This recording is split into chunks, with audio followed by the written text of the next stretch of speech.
O Senhor esteja convosco. Ele está no meio de nós. Proclamação do Evangelho de Jesus Cristo, segundo Mateus. Glória a vós, Senhor.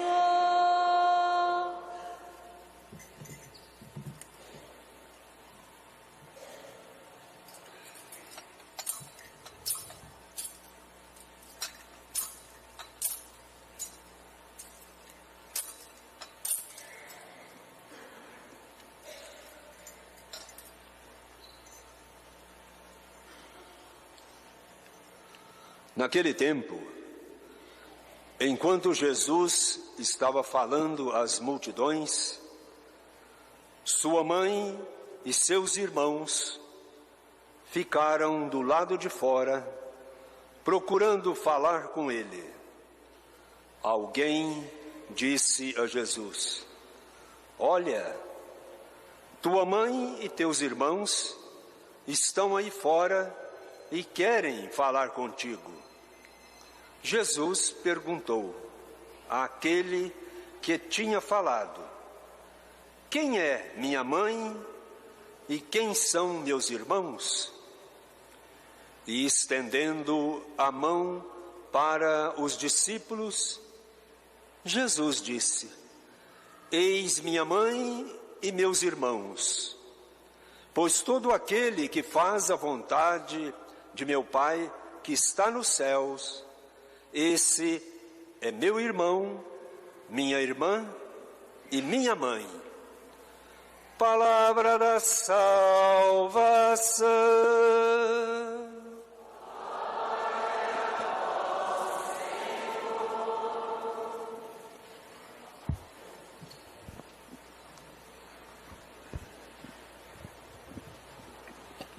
Irmãos e irmãs, hoje, o último dia da nossa novena.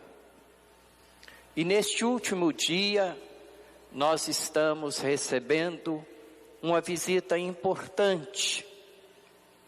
Ela é catequeta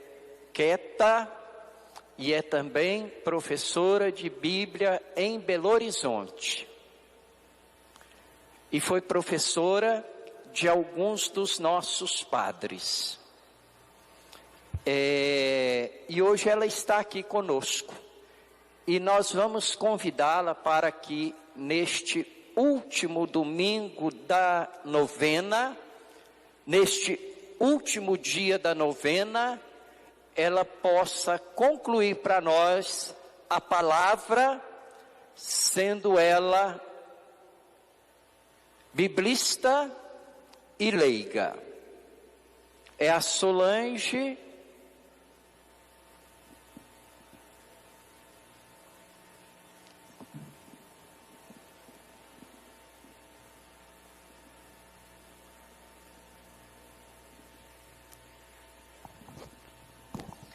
Irmãs, irmãos, é com muita alegria que hoje participo aqui com vocês.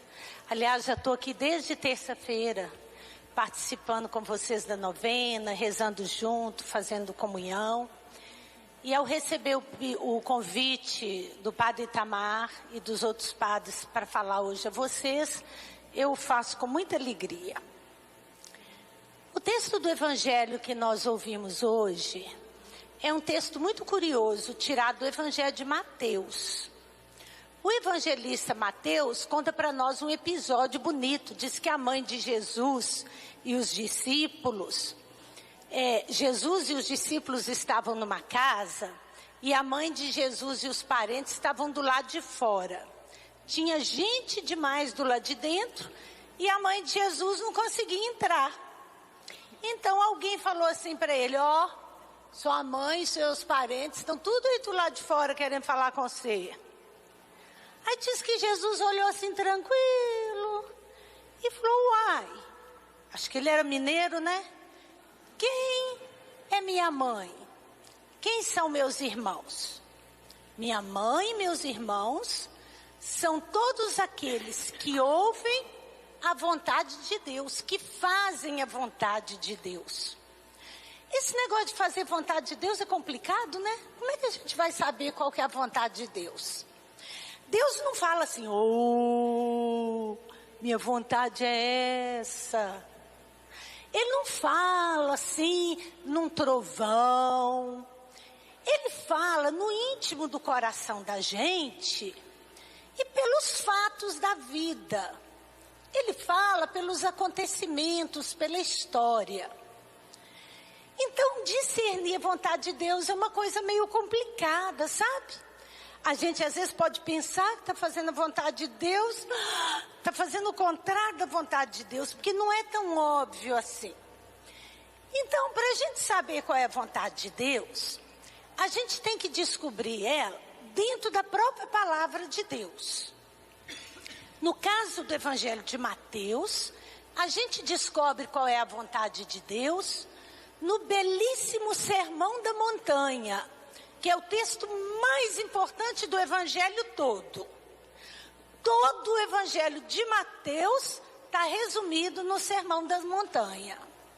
E tem uma parte do Sermão da Montanha que fala para a gente direitinho como é que a gente faz a vontade de Deus. Para a gente fazer a vontade de Deus, a gente tem que viver como Deus vive. A gente tem que agir como Deus age. A gente tem que pensar como Deus pensa. A gente tem que amar como Deus ama. E a gente tem que sentir a vida do jeito que Deus sente. E como é que Deus sente a vida, que Deus entende as coisas? Muito simples. Está aqui em Mateus, nós vamos olhar agora. Vejam bem que coisa curiosa. Quando Jesus está fazendo o Sermão da Montanha, alguns ficaram meio encucados. Como é que nós vamos saber agora qual que é a vontade de Deus? Porque no Sermão da Montanha, Jesus fala assim, ouvistes o que foi dito lá na Torá. Eu, porém, vos digo. E consertava a Torá. Ora, vejam bem. Então, muita gente ficou em dúvida. Antes era fácil fazer a vontade de Deus. Só seguir a Torá, só seguir o que estava prescrito. Agora não, agora Jesus vem nos dar outros critérios para fazer a vontade de Deus. E o critério principal que ele dá para a gente fazer a vontade de Deus é o amor. Ouvistes o que foi dito, amarás o teu próximo e odiarás o teu inimigo. Eu, porém, vos digo, amai os vossos inimigos, orai por aqueles que vos perseguem. Assim vos tornareis filhos do Pai que está nos céus. Ou melhor, como um bom filho, a gente vai fazer a vontade de Deus. O filho não deveria fazer a vontade do Pai, está em comunhão com o Pai? Pois o Pai faz nascer o sol sobre os maus e sobre os bons, e faz cair a chuva sobre os justos e os injustos. Se amais somente aqueles que vos amam, que recompensa tereis? Os publicanos não fazem a mesma coisa? E se saudais somente os vossos irmãos, o que fazeis de extraordinário e diferente? Os pagãos não fazem a mesma coisa? Sede, portanto, perfeitos, como vosso Pai Celeste é perfeito. Então vejam só, o critério da vontade de Deus não é uma coisa que está escrito num catecismo, não é uma coisa que está escrito num documento da igreja, nem nisso, que são coisas muito importantes. Nem mesmo uma coisa que está escrita na Bíblia. O critério da vontade de Deus é o amor. Se a gente está amando e sofrendo todas as consequências do amor, então a gente está fazendo a vontade de Deus. Porque Deus ama o tempo todo. E Ele ama quem é bom e Ele ama quem é mau. E Ele faz a chuva descer sobre quem é bom e faz a chuva descer também no quintal de quem não é bom. Até porque, se ele fosse fazer cair a chuva só no quintal de quem é bom, o quintal da gente ia viver sequinho, não é verdade? Que a gente não é tão bom assim. E se ele fosse fazer o sol brilhar só para quem é santo, nós íamos viver nas trevas, porque nós não somos tão santos assim. Meus irmãos, o critério da vontade de Deus é o amor sempre, em qualquer condição, em qualquer circunstância, até o inimigo, até aquele que nos maltrata, que nos assalta, que nos persegue, aquele que faz violência conosco, que rouba o nosso carro, que assalta o nosso celular no ônibus. O amor é para todo mundo e sempre. Não podemos falar, eu vou amar os que vão à igreja. Olha como ela é bonitinha. Ela reza para Nossa Senhora. Aquele safado sem vergonha que me assaltou no ônibus, para ele vai ser couro, direitos humanos nenhum, tortura, chicote e punição. Não. Às vezes ele fala a linguagem da violência, porque é a única linguagem que ele aprendeu a falar. Ele nunca foi amado. Lá onde ele nasceu, é a linguagem da violência que reina. Desde pequeno, ele aprendeu a ser surrado pelo pai.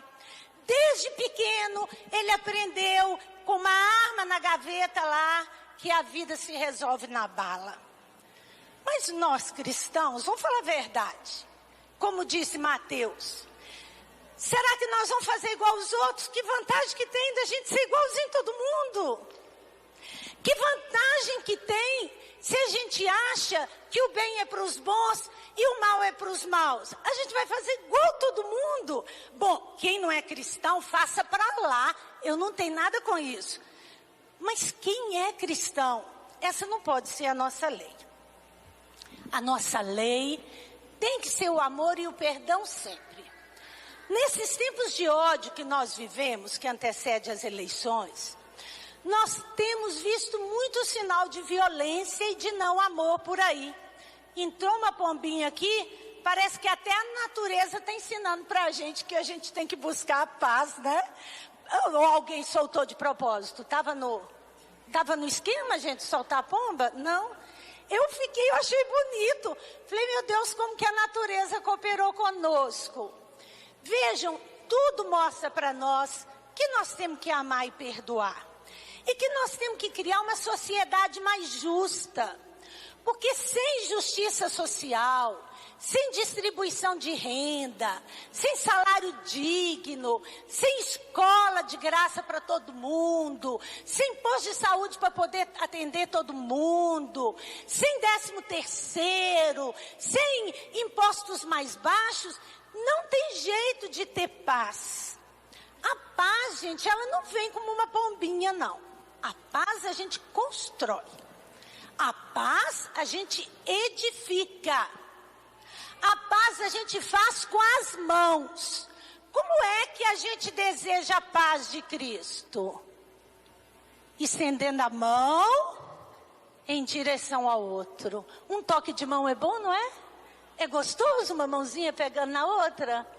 É bom então quando a gente dá um abraço, não é? Ai, um abraço, mão é para isso. E desde pequeno, o que a gente ensina os filhos da gente a fazer? Faz carinho na vovó, faz? Não é assim? Agora, por que os cristãos resolveram usar as mãos para simbolizar a violência, ao invés de simbolizar a paz?